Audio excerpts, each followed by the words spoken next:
অবকাঠামো উন্নয়ন সহ ৩ দফা দাবিতে বরিশাল কুয়াকাটা মহাসড়ক অবরোধ করেছে বরিশাল বিশ্ববিদ্যালয়ের শিক্ষার্থীরা। দুপুর ১২টা থেকে ২০ মিনিট বিশ্ববিদ্যালয়ের মূল গেটের সামনে বিক্ষোভ করেন তারা।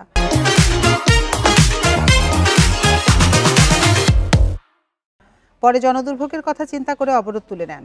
এতে সড়কে যান চলাচল স্বাভাবিক হয়।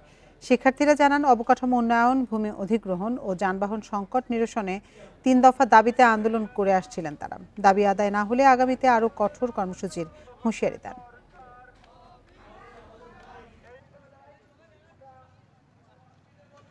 বিশ্ববিদ্যালয়ের অবকাঠামোগত উন্নয়ন আন্দোলনের দাবিতে আমরা রোড ব্লকেট করেছিলাম। তো পরবর্তীতে জনদুর্ভোগের কথা চিন্তা করে আমরা একটা পর্যায়ে ছেড়ে দেই। যতদিন না আমাদের আন্দোলনের বা আমাদের কোনো ফল আসতেছে ততদিন চলমান থাকবে এবং আজকে আমাদের নতুন কর্মসূচি আমরা